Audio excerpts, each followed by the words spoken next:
मैं हूं नवीद सती और जैसे कि आप जानते हैं जनाब कि कागजात नामजदगी जो है वो हो गए हैं जनाब मुस्तरद। और आज पहला दिन है, केसेस चल रहे हैं और उसमें चीज़ें नज़र आ रही हैं। एक बड़ी लंबी लिस्ट है जिन जिन लोगों के कागजात जो है वो मुस्तरद हुए हैं। तकरीबन 3500 जो रहनुमा हैं, मुख्तलिफ पोलिटिकल पार्टीज़ के भी हो सकते हैं, लेकिन मैक्सिमम जो है वो तहरीक इंसाफ के हैं जिनके कागजात मुस्तरद हुए हैं। लेकिन कुछ ऐसे कागजात मुस्तरद नहीं हुए तहरीक इंसाफ के, जिस पर अब कहा जा रहा है कि वो उनकी क्या डील हो चुकी है। इससे पहले भी कुछ चीज़ें सामने आई थी। स्पेशली जो सेक्रेटरी जनरल है तहरीक इंसाफ के, उमर अयूब, के पी के की जो सेक्रेटरी जनरल है जनाब अली असगर ख़ान। एक तो ये बात हो रही है कि जनाब उमर अयूब जो है ना वो उनके जो दादा हैं उनका बड़ा नाम था अयूब ख़ान साहब का। और उनसे ज़्यादा तरीके इंसाफ के मामलात में कुछ चीज़ें इस तरह की आ रही हैं। अली असगर ख़ान उनके वालिद थे जनाब एयर मार्शल असगर ख़ान। तो क्या और इस तरह की और भी कुछ नाम है, मैं आपके आगे चल के बताता हूँ।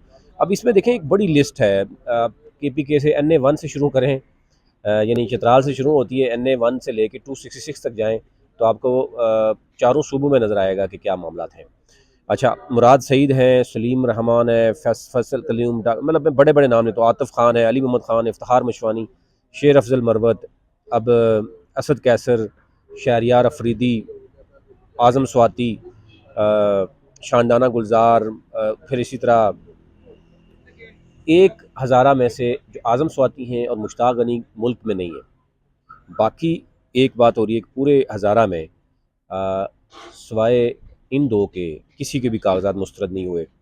और आज़म स्वाति के मामला तो आपको पता ही है कि उनका एक लव एंड हेट जो है वो चल रहा था। लेकिन उमर अयूब और अली असगर ख़ान समेत जो मुतअद्दिद तहरीक इंसाफ के लोग हैं, कागजात नामजदगी मुस्तरद यानी जो हो रहे हैं वो लीगल की टीम जो समझती है कि उसमें कुछ चीज़ें ऐसी हैं जो मतलब कोई लीगल मामलात नहीं है, वो लीगल से अलग भी हैं। अभी आपने थोड़ी देर पहले ही सुनी होगी, या शेख रशीद की प्रेस कॉन्फ्रेंस भी सुनी होगी, वो क्या कह रहे हैं, हलफ उठा के क्या कह रहे हैं, बाकी लोग क्या कह रहे हैं। तो एक तो ये बात हो रही है कि जनाब जिन लोगों ने डील की हुई है वो डील करके बैठे हुए हैं, जिसकी वजह से ये चीज़ें जो है वो सामने नहीं आ रही। और उसमें उमर अयूब जो है वो पार्टी की सेक्रेटरी जनरल हैं, अली असगर ख़ान हैं। लेकिन बाकी सारे लोग, अगर आप इस्लामाबाद की बात करें, शोएब शहीन के रिजेक्ट हो गए। तो यहाँ पर बाबर हवान का नाम भी आ रहा है कि बाबर हवान साहब भी, वो सबको पता है कि वो इस्टबलिशमेंट के बंदे हैं, उनके भी जो है मुस्तरद नहीं होते। तो बाकी सब के मुस्तरद हो जाते हैं। इवन वर्कर्स के हो रहे हैं। आप मरी एक छोटा सा अभी डिस्ट्रिक्ट बना है जिसमें एक दो PP मरी और कोटली सतियाँ आता है, कोटा भी, और कलर भी उसमें नहीं आता। वहाँ से जो है वो मेरे ख्याल से किसी को नहीं छोड़ा गया।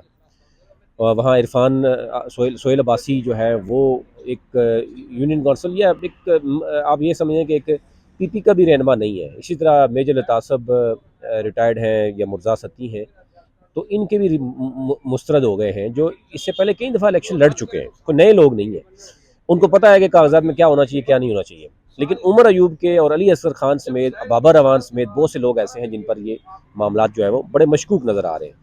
तो इस पर अब PTI का वर्कर भी बड़ा उसको भी बड़ी कुछ चीज़ें हैं कि पूरे KPK में कोई बंदा नहीं छोड़ा गया। लेकिन ये वाला जो हज़ारा वाला बेल्ट है, इसमें क्या ऐसी चीज़ है कि इसमें किस तरह की डील है कि ये चीज़ें सामने आ रही है। ये ओवरऑल सूरत थी, आप तक रखनी थी। आपसे रिक्वेस्ट यही होगी कि हमारे चैनल को सब्सक्राइब कीजिए और हमारा जो ग्लोबल इलेक्शन ऑब्जर्वर नेटवर्क है उसको भी फॉलो कीजिए, ताकि नई अपडेट्स आप तक मिलती रहे।